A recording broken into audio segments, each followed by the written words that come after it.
Congress party का जन्म ही नेहरू जी ने जब से कमान संभाली थी सनातन विरोध पे हुआ था। जो बाबा साहेब भीमराव अंबेडकर जी ने जिस संविधान को पारित करा था उसकी ओरिजिनल प्रतियां मैं लेके आया हूं। फंडामेंटल राइट्स में प्रभु श्री राम की प्रतिमा है। ये सनातन विरोधी थे, इसीलिए कांग्रेस पार्टी ने, गांधी परिवार ने प्रभु श्री राम की प्रतिमा को हटाया और इमरजेंसी लागू कर हमारे देश के नागरिकों के फंडामेंटल राइट्स भी छीने। इनको चिढ़ सनातन से है, इसीलिए जब ओरिजिनल प्रतिमा के अंदर पुष्पक विमान में प्रभु श्री राम, माता सीता और लक्ष्मण थे, कांग्रेस पार्टी ने इसको भी हटाया, क्योंकि कांग्रेस पार्टी मानती है सनातन डेंगू मलेरिया एड्स है। उस ओरिजिनल प्रतिमा में भगवान शिवाजी महाराज और गुरु गोविंद सिंह जी भी थे।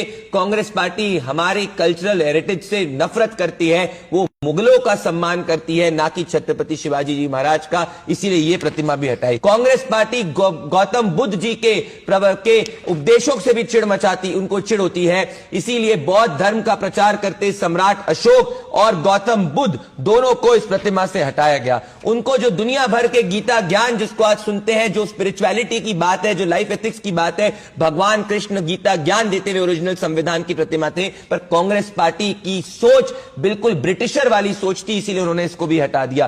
कांग्रेस पार्टी को चिढ़ भगवान महावीर से भी है, इसीलिए जो महावीर जी की प्रतिमा थी तप में लीन महावीर, उसको भी हटा दिया। कांग्रेस पार्टी मानती थी कि आजादी सिर्फ नेहरू जी की देन है, इसीलिए आईएनए झंडे को सैल्यूट करते हुए नेताजी सुभाष चंद्र बोस की भी प्रतिमा उन्होंने संविधान से हटा दी। कांग्रेस पार्टी को चिढ़ मचती थी कि हमारे खुद के सांस्कृतिक धरोहर एजुकेशन इंस्टीट्यूशन से, इसीलिए नालंदा विश्वविद्यालय तक की प्रतिमा को कांग्रेस पार्टी ने हटा दिया। कांग्रेस पार्टी ने 70 साल में गंगा को क्लीन नहीं किया, क्योंकि गंगा सनातन संस्कृति और हिंदुओं की प्रतीक है, इसीलिए गंगा अवतरण का दृश्य तक कांग्रेस पार्टी ने हटा दिया। और यह सिर्फ यहीं तक सीमित नहीं था अशोक जी, माता सीता की तलाश में हनुमान जी जो सत्य की जीत बुराई के ऊपर दिखाते हैं, उसको तक इन्होंने हटा दिया। तो ये बात सिर्फ कांग्रेस के डीएनए की है, वो ब्रिटिश कॉलोनी के रूप में हमारे देश को चलाना चाहती थी, और इसीलिए राहुल गांधी ने ये संविधान तक की एम्प्टी कॉपी को अपने कांग्रेस के अधिवेशन में दिया, ना कि फुल कॉपी। भंडारी, लेकिन आपने जो तस्वीरें दिखाई, एक तस्वीर उसमें मिसिंग है, उसमें अकबर की भी तस्वीर थी संविधान में। हम बिल्कुल